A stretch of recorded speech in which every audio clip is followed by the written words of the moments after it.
اليوم راح نعطيكم وصفة سهلة. الوصفة هذه نجم نحضروها تخبيها وهي جافة، ما تزيد لهاش سوائل، وين ما تحبي تستعمليها تجبدي تاخذي الكمية اللي انت باش تستعمليها تمزجيها وتطبقيها. الوصفة يا اما تنجمي تطبقيها للبشر والا للرقبة ولا لليدين. مرحبا بالجميع، ان شاء الله يا رب تكونوا الناس الكل بألف صحة وبألف خير. رمضان على الابواب وكلنا نعرفوا في رمضان اصلا احنا نتعبوا، فما الارهاق.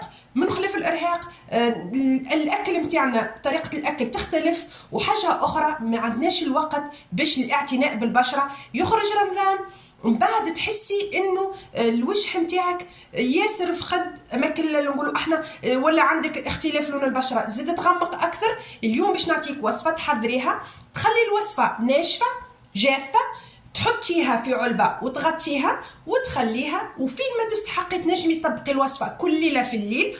تخليها مدة 30 دقيقة من بعد شقان الفطر، ومن بعد تمسحي وجهك عادي. لهذاك شنيا عندي البنات؟ انا البنات عندي لهنا الحليب، هذا حليب باودر.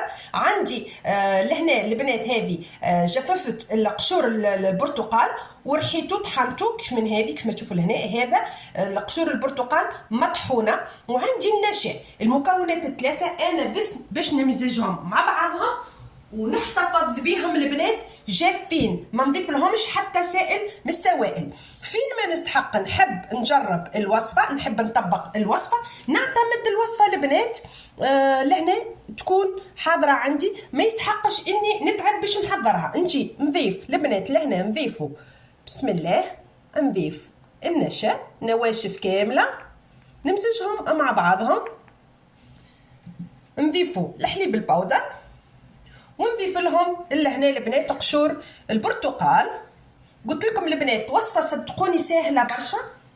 بسم الله، نمزجهم مليح لهنا ونحتفظ بهم البنات في علبه كيف ما تشوفوا لهنا. نحتفظ بهم في علبه تكون زجاجيه ولا بلاستيكيه، تكون محكمه الاغلاق.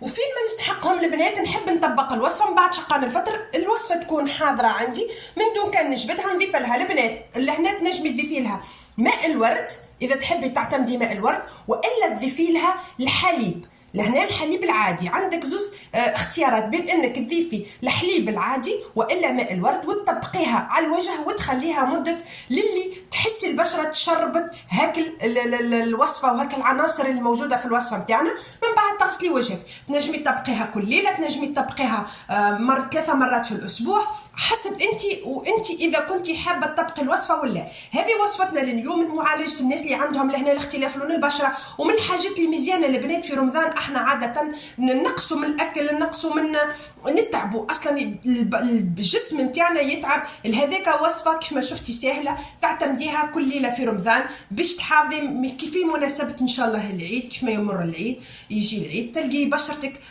ضاويه، تلقي روحك اذا عندك مناسبه، اذا عندك فرح تلقي بشرتك جاهزه. ان شاء الله الوصفه اليوم تعجبكم البنات. ما تنساوش فضلا وليس امرا، ما تنساوش قلب للفيديو، اشتركوا اذا عجبكم محتوايا ادعموني بالاشتراك. اذا عندكم اي ملاحظه البنات خلوا لي في التعليق. رمضانكم